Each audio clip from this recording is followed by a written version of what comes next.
평화의 메시아 예수 그리스도, 평화의 예수 그리스도, 평화의 메시아 예수 그리스도를 우리의 주님으로 영접해서 평화가 없는 세상 속에서도 평안을 누리면서 살아가는 우리 성도님들 다 되실 줄 믿습니다. 할렐루야, 아멘. 오늘 본문 말씀 보면 그 지역에 목자들이 밤에 밖에서 자기 양떼를 지키더니, 누가복음 2장 8절 말씀이죠. 그 지역에, 어떤 지역이요? 예수님이 탄생하신 지역. 어떤 지역이요? 목자들이 밤에 자기 양떼를 지키는 그곳.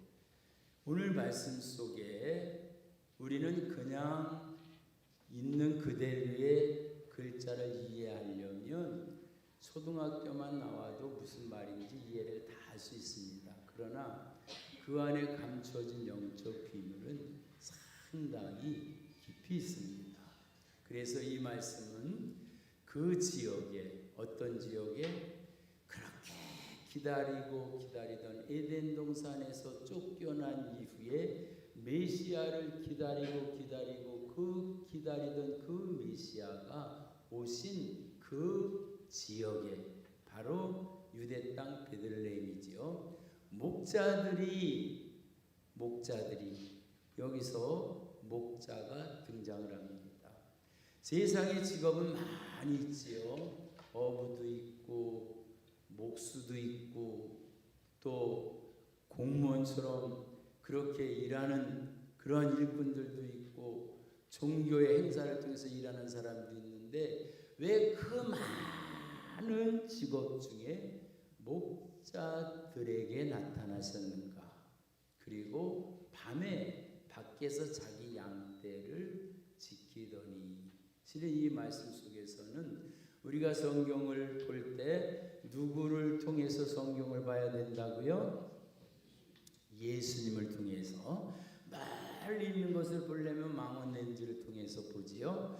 아주 적은 것을 크게 보려면 현미경을 통해서 봅니다. 성경은 예수님으로 보아야 성경의 깊은 의미를 깨달을 수 있고 하나님의 뜻을 이해할 수 있습니다. 오늘도 그 은혜가 있으시길 주님의 이름으로 축원합니다. 그래서 하나님의 심정이 어떤 것인지, 하나님의 속성이 어떠한 것인지, 하나님의 방법이 어떤 것인지를 그 본문에서 찾아낼 때 하나님의 뜻을 깊이 이해하게 되고, 그것을 우리 속에 적용할 때에 주님의 함께하심의 은혜도 능력도 역사도 나타나게 되어 있습니다. 그러한 복을 누리는 저와 우리 성도님 교회가 되시길 주님의 이름으로 축원합니다. 그래서 저 속에 글자로만 보면 내용이 별 특별한 게 없어요. 그러나 예수님이 태어나신다, 예수님이 그렇게 오셨다, 하나님이 예수님을 그렇게 사용하신다, 거기에 하나님의 뜻이 있다라고 하는 말씀으로 저 본문의 말씀을 보면, 그 지역은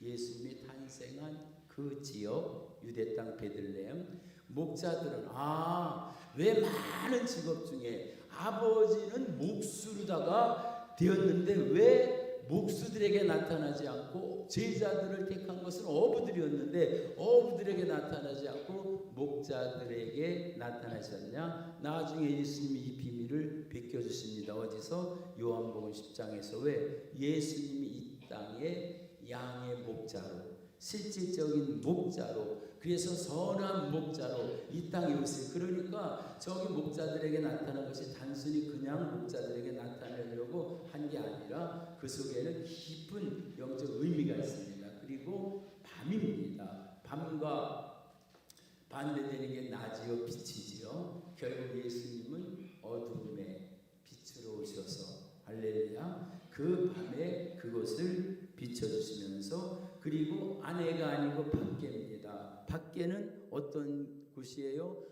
우리 안에 있으면 보호하고 있는데 우리 밖에 있으니까 이리가 오고 맹수가 오고 곰이 오고 늑대가 오면 잡혀먹을 수밖에 없기 때문에 목자가 꼭 필요한 것이 양떼들입니다. 양떼는 도망갈 수 있는 빠른 발도 사슴처럼 없고, 싸워서 물리칠 이도, 날카로운 이도 없고, 눈도 어둡고, 목자 없이는 살 수 없는, 그래서 양떼를 지키는 목자들 그들에게 나타났지만, 예수님이 양떼 같은, 양 같은, 목자가 없으면 안 되는, 늘 눈동자처럼 지켜주시는 그 목자가 돼서 오시는 그 주님, 할렐루야.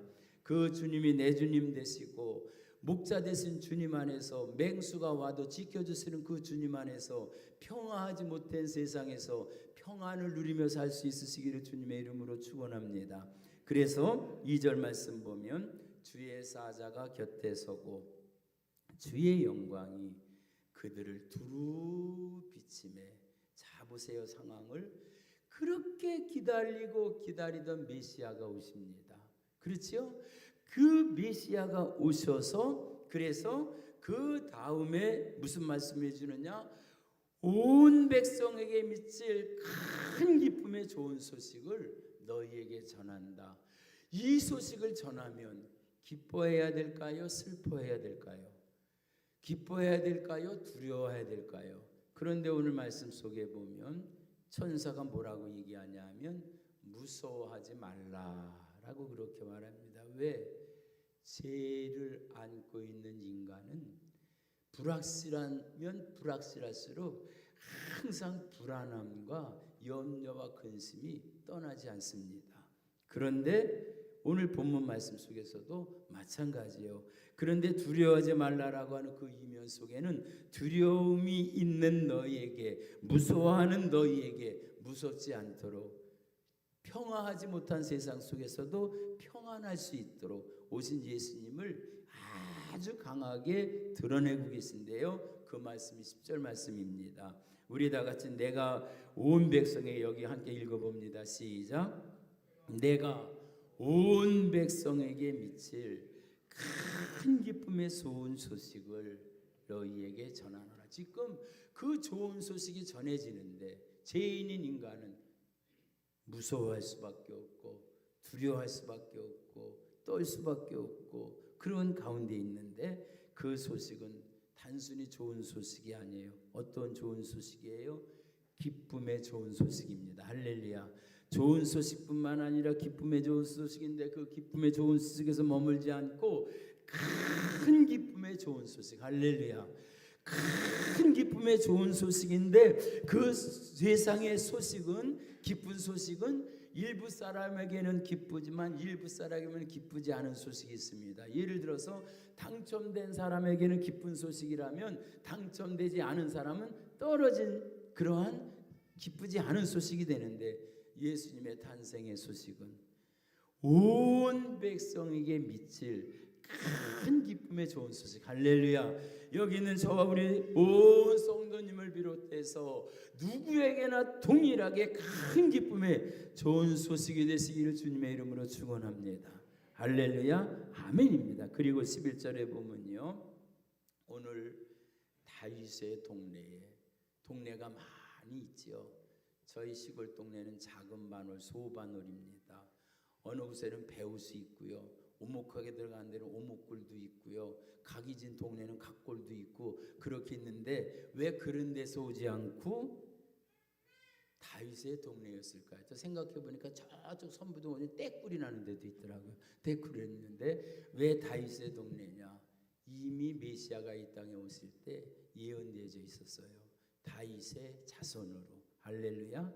이새의 뿌리에서 난 다윗의 후손 중에 메시아가 올 것을 예언했던 그 말씀을 응하게 하기 위해서 다윗의 동네에 너희를 위하여 구주가 나셨으니, 할렐루야, 구주가 나셨으니 곧 그리스도 주시니라.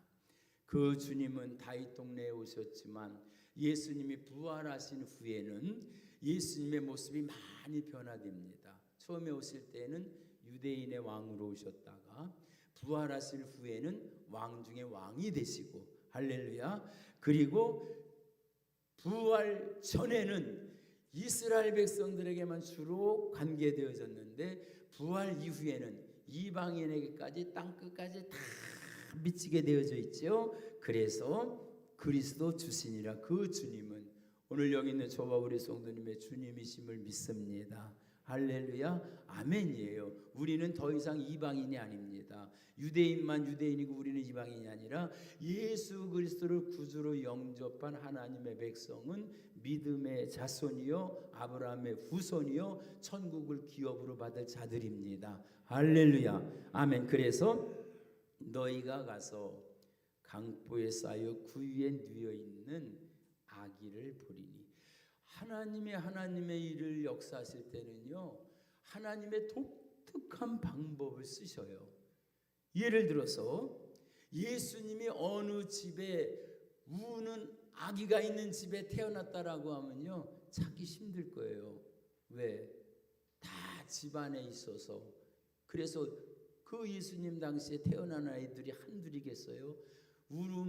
아기 울음소리 나는 그 집을 찾아다니면 찾을 수가 없습니다. 그런데 독특하게 어디에? 강보에 쌓여서 구유에 누워있는 아기. 다른 사람은 구유에서 태어나지도 않고 구유에 누워있지도 않고 유일하게 구유에 누워있는 사람이 누구예요? 예수 그리스도. 그러니까 예수 그리스도는 무슨 말씀이냐? 분명한 표적이 된다. 확실한 증거가 된다.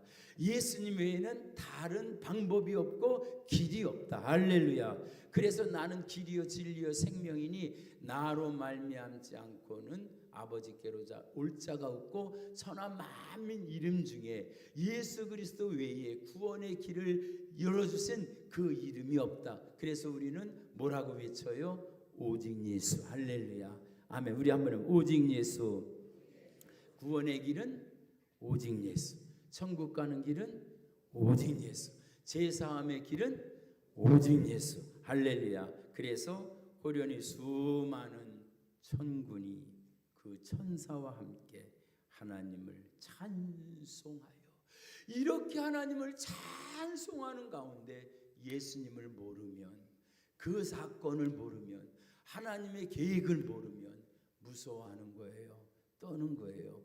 하나님의 그 영적 비밀을 알 수 있는 은혜가 있으시기를 주님의 이름으로 축원합니다. 그러면서 2장 14절 우리 다 같이 크게 한번 2장 14절 읽어봅니다. 시작. 지극히 높은 곳에서는 하나님께 영광이요 땅에서는 하나님이 기뻐하시는 사람들 중에 평화로다. 하늘에는 영광, 땅에는 평화. 할렐루야. 그런데 평화가 그냥 평화가 아닙니다. 땅에는 평화인데 어떠한 평화냐? 하나님이 기뻐하시는 사람들 중에 평화입니다. 할렐루야. 여러분, 하나님 기뻐하는 사람 중에 계신 저와 우리 성도님 되시길 주님의 이름으로 축원합니다. 예수님은 온 백성에 미칠 기쁨의 좋은 소식이지만 그 온 백성이 한정되어 있어요. 누구에게? 하나님이 기뻐하는 사람들. 할렐루야. 여기 있는 저와 우리 성도님 하나님 기뻐하는 사람인 줄 믿으시기를 주님의 이름으로 축원합니다. 그런데 아주 중요한 영적 비밀이 있습니다. 예수님께서 말씀해 주신 거예요. 주기도문을 가르쳐 주시면서 뭐라고 말씀하셨냐면, 하늘에서 뜻이 이루어진 것 같이 땅에서도 이루어지리다. 할렐루야.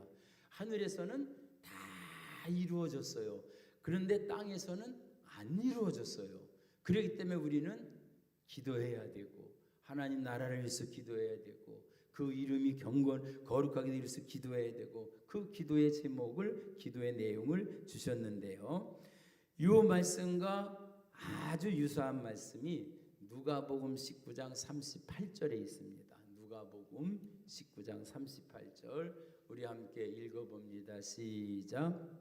이르되 찬송하리로다 주의 이름으로 오시는 왕이요 하늘에는 평화요 가장 높은 곳에서는 영광이로다. 왜 지극히 높은 곳에서는 하나님께 영광이요 땅에서는 하나님이 기뻐하시는 사람들 중에 평화로다. 구주가 나셨으니 그리스도 주시라. 왜 예수님의 이름을 아직 안 썼냐면 예수님의 이름이 계시가 되지 않았습니다. 그 이름을 예수라 하라라고 할 때 예수 그리스도인데 아직 구약은 예수님에 대한 말씀이 안 나왔어요. 그리고 예수님이 숨겨서 오셨다고 그랬잖아요. 구약의 예언대로 예수님이 오시면 어떻게 오셔야 되냐면 임마누엘로 오시고 베들레헴으로 오셔야 돼요. 여자가 처녀가 잉태의 아들을 낳을 것이요 그 이름을 임마누엘이라 하라. 임마누엘로 오셔야 되고 어디서 메시아가 나오느냐? 유대 땅 베들레헴이에요. 그래서 예수님 어디서 탄생하셨죠? 유대 땅 베들레헴. 그래서 유대 땅 베들레헴에 임마누엘로 오시면 100% 유대인들이 예수님을 다 믿습니다. 왜? 구약에 그렇게 되어졌는데. 그런데 예수님은 아쉽게도 임마누엘 베들레헴으로 오시지 않고 당신을 속이시고 당신을 숨기시고 어떻게 오셨어요? 나사렛 예수라고 그렇게 오셨기 때문에 그렇게 성경을 많이 하는 유대인들도 말씀이 육신이 돼서 오신 예수님을 모르는 거예요. 우리에게 계시를 열으신 하나님께 영광입니다. 할렐루야. 열려지지 않으면 알 수가 없는 거예요. 그래서 오늘 누가복음 9장 이 38절 말씀에 보면 마태복음의 말씀과 다른 모습을 봅니다. 뭐냐면 여기는 하늘에는 평화요 가장 높은 곳에는 영광이로다 그랬어요. 아까 함께 얘기했죠. 하늘에는 영광, 땅에서는 하나님이 기뻐하시는 사람들 중에 평화. 그런데 누가복음에는 하늘에는 평화요 가장 높은 곳에는 영광이요. 두 개가 겹쳐서 있는데 하늘에는 평화, 가장 높은 곳에는 영광. 그런데 마태복음에서는 하늘에는 영광, 땅에는 평화. 무슨 말씀이냐? 여기서 말하는 평화의 진정한 의미가 하늘에서는 이루어졌는데 땅에서는 안 이루어졌다는 얘기예요. 땅에서는 평화의 세계가 아닙니다. 타락한 이후에 인간은 계속해서 죽임이 있고 질투가 있고 시기가 있고 배신이 있고 그리고 남 속여 먹이는 그러한 일들이 있고 많이 있는데 그래서 지금까지 말씀을 잠깐 예수님의 말씀으로 확인해 드리면 누가복음 19장 42절에요. 42절에 이르되 너도 오늘 평화에 관한 일을 알았다면 좋을 뻔하였거니와. 평화에 대한 일을 모르는 거예요. 그 뒤에 뭐라고 있어요? 내 눈에 숨겨졌도다. 할렐루야. 오늘 숨겨진 것이 밝히 드러내지시기를 주님의 이름으로 축원합니다. 주님의 이름으로 축원합니다. 그래서 이제 우리가 오늘 말씀 속에 아주 정신 차려서 성령의 도우심 속에 알아야 될 게 뭐냐 하면 예수님은 예수님 자신이 평화이기 때문에 예수님은 평화하라 하지 않고 그 평화가 완전히 다 이루어지신 예수님이 우리 안에 계시면 우리는 평안합니다. 할렐루야. 무슨 소리냐? 평화라고 하는 것은 이 땅에는 존재하지가 않아요. 이 땅에는 전쟁이 있고 기근이 있고 온역이 있고 싸움이 있고 질투가 있고 그래서 한 집안에서도 이 평화하지 못하는데 유일하게 평화하게 하신 분은 누구냐? 예수님이에요. 하나님과 죄인인 우리에게 화목제물로 평화하게 하셔서 그래서 죄로 맡긴 담도 헐어주시고 죄로 인해서 하나님을 만날 수 없는 우리가 하나님을 예배하고 찬송할 수 있도록 있게 하신 분이 누구시라고요? 그 예수님이 계시기 때문에 할렐루야. 그래서요 우리는 예수님이 이런 말씀도 하셨어요. 내가 세상에 화평을 주러 온 줄로 생각하지 마라. 화평이 아니요 검을 주러 왔다라고 그랬잖아요. 하늘나라는 다 이루어져서 하나님의 뜻이 다 이루어져서 거기에는 평화예요. 영광과 평화가 나란히 있어요. 그러나 이 땅에는 하늘에는 영광인데 이 땅의 평화는 영광과 동시에 존재하지 못하는 게 뭐냐 하면 이 땅에는 아직 하나님의 뜻이 다 이루어지지 않았기 때문에 죽음도 있고 슬픔도 있고 고통도 있는데 그러나 그 속에서 예수님의 은혜로 가장 복되게 사는 길을 오늘 주님께서 알려주시는 줄 믿습니다. 할렐루야 아멘입니다. 제가 묻습니다. 성경에 보면 평화라고 하는 말이 많을까요? 평화라고 하는 말이 많을까요? 평안이라고 하는 말이 많을까요? 우리는 세상에서는 평안이라는 소리는 별로 안 들어보고 그냥 평화면 단 줄 알지요.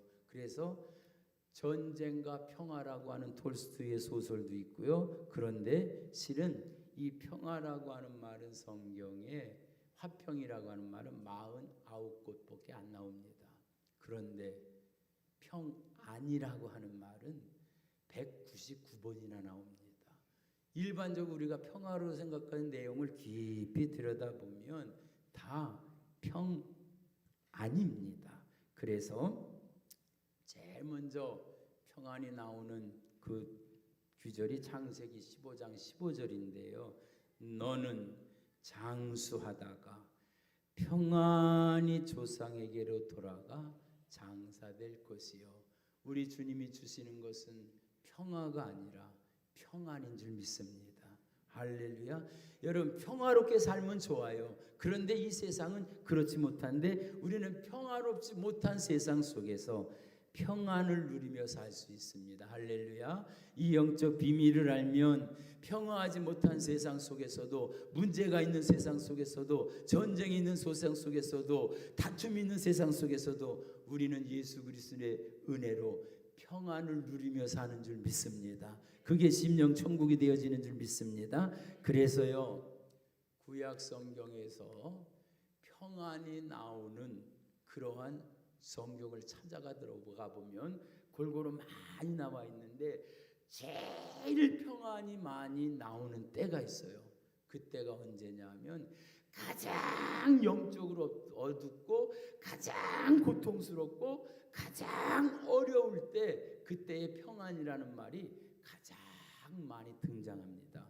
인생의 삶 속에서 어려움과 고통과 어려움이 많은 가운데서도 이 평안을 유지하기를 원하시는 것이 우리 하나님의 마음인 줄 믿습니다. 할렐루야. 아멘이. 한번 봅니다. 눈물의 선지자, 지금 새벽기도 때 교재로도 쓰고 있죠.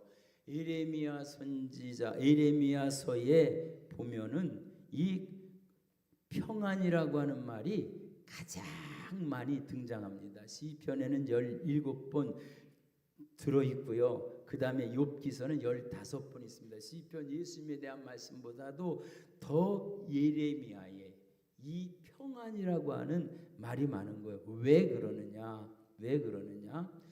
예레미야 시대 때가 엄청 어려운 시대입니다. 왜? 북이스라엘은 이미 멸망만 당했어요. 그래서 그때 그 상황을 하박국으로 말한다면 창자가 끊어지는 것처럼 그렇게 그 소식이, 그러한 소식 가운데에 애굽으로 가야 되느냐, 바벨론으로 가야 되느냐, 갈라져서 한쪽은 애굽으로 가자, 한쪽은 바벨론으로 가자, 그렇게 하는 가운데에 거기에서 바벨론이, 애굽으로 간 사람들이 많았는데 바벨론이 승리하고 나서 포로로 끌려가가지고 70년 동안 있는 그러한 과정 속에 있을 때 그들이 얼마나 고통스러웠어요. 그런데 그 가운데에서 평안을 많이 말씀하고요. 그 다음에 평안의 그 근원이 어딘지를 성경은 정확하게 말씀해주고 있습니다. 우리 함께 성경 말씀 보면요, 시편 4편 7절입니다.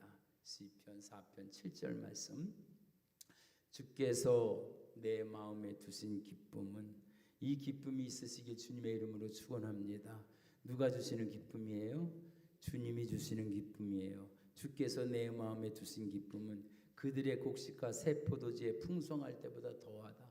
풍부에서 풍년이 되어서 많은 오백가가 무르익고 풍성한 추수를 거둘 때보다도 주님의 주신 기쁨이 더 큰 기쁨인데, 그 다음에 뭐라고 말씀해요? 내가 평안히 눕고 자기도 하리니 나를 안전히 살게 하시는 이는 오직 여호와시니이다. 구약의 여호와 하나님이, 신약에 나타나신 분이 예수님이죠. 나를 안전하게 살게 하시는 분은 오직 예수님이십니다. 할렐루야, 할렐루야. 그래서 시편 25편 13절에 보면 내 영혼은 평안히 살고 그의 자손은 땅을 상속하리로다. 평안을 누리며 내 영혼은 평안을 누리며 그 자손은 땅을 상속하리로다. 평안, 자식, 땅, 이것은 하나님 축복의 대명사인데 이 영원한 축복이 이루어지는 것은 하나님의 나라이지요. 고통도 근심도 없이 하늘에서 다 이루어진 것처럼 다시 이루어지는 그때에는 영광과 평화가 평안이 동시에 존재하는데 이 땅에서는 안타깝게도 전쟁이나 기근이나 어려움 속에서 평화하지 못하는 게 현실입니다. 지금 세상도 보면요, 평화합니까? 평화하지 못합니까? 한쪽에서는 러시아와 우크라이나가 싸움이 벌어지고 있고요, 한쪽에서는 재앙으로 인해서 어려움 당하고요, 경제 전쟁을 선포하고 다툼과 어려움과 이름 속에 있는데 이 말씀도 잘 표현되어 있습니다. 시편 55편 18절 말씀 봅니다. 시편 55편 18절 말씀. 나를 대적하는 자 많더니, 대적하는 자가 많은 세대는 평화하는 세대가 아니지요. 나를 치는 전쟁에서 전쟁은 평화하는 때가 아니죠. 그런데 중요한 것은 그가 내 생명을 구원하사 평안하게 하셨도다. 할렐루야. 여러분, 생명의 주관자는 우리 주님이신 줄 믿습니다.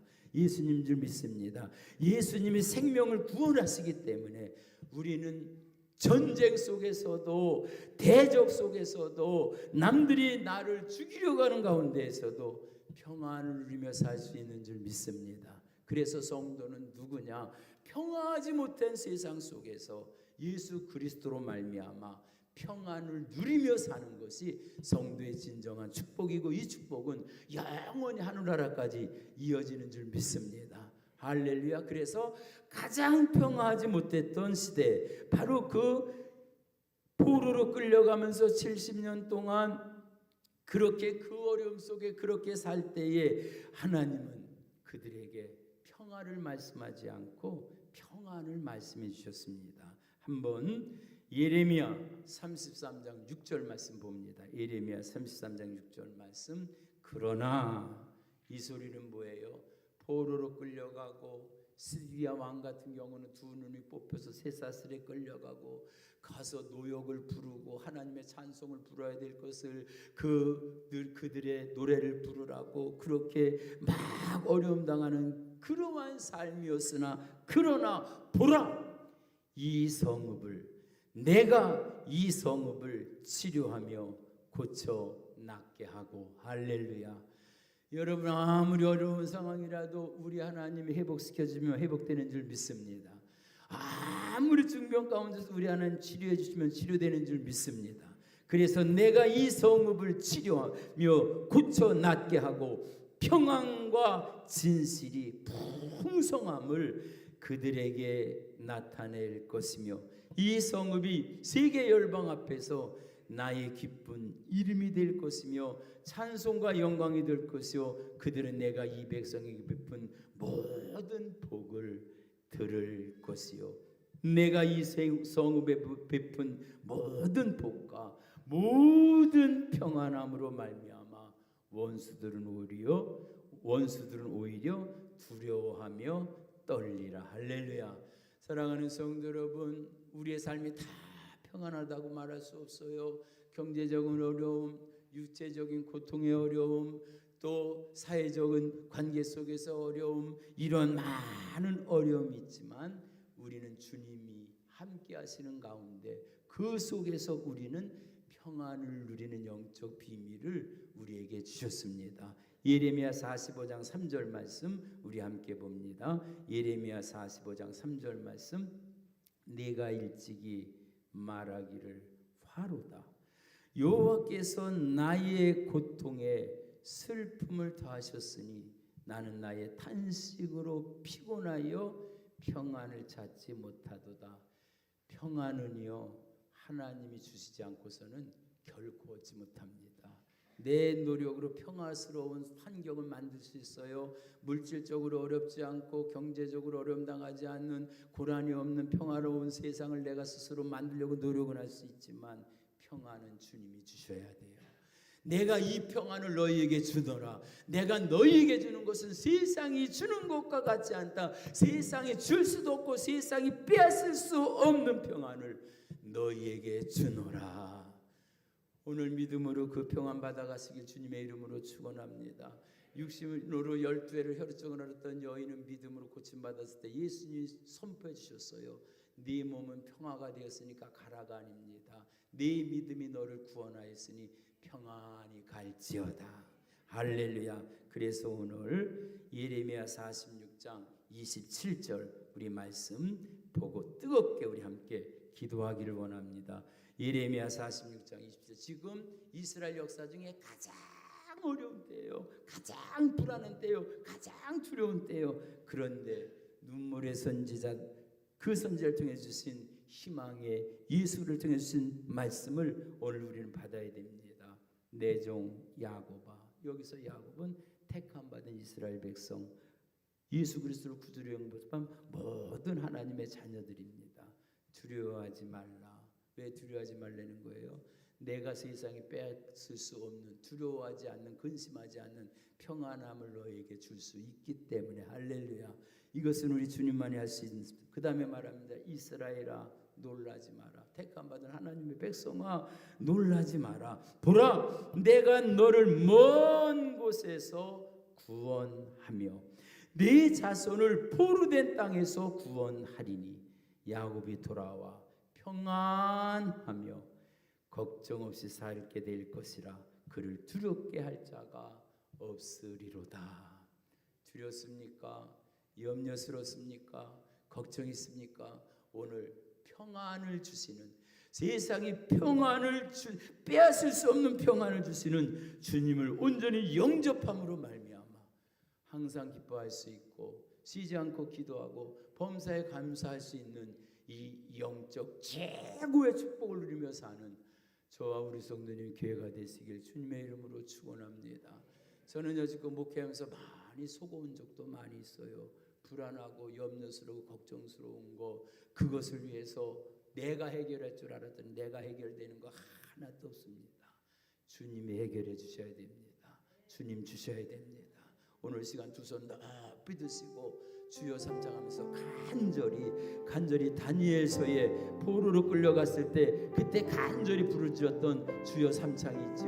그 심정 뭐라고 부르짖어 기도했습니까? 주여 용서, 주여 들으소서, 주여 용서하소서, 주여 귀를 기울이시고 행하소서, 지체하지 마옵소서, 나의 하나님이여 주 자신을 위하여 하시옵소서. 이는 주의 성과 주의 백성이 주의 이름으로 일컫는 바 됨이니이다. 우리 주여 세 번 부르시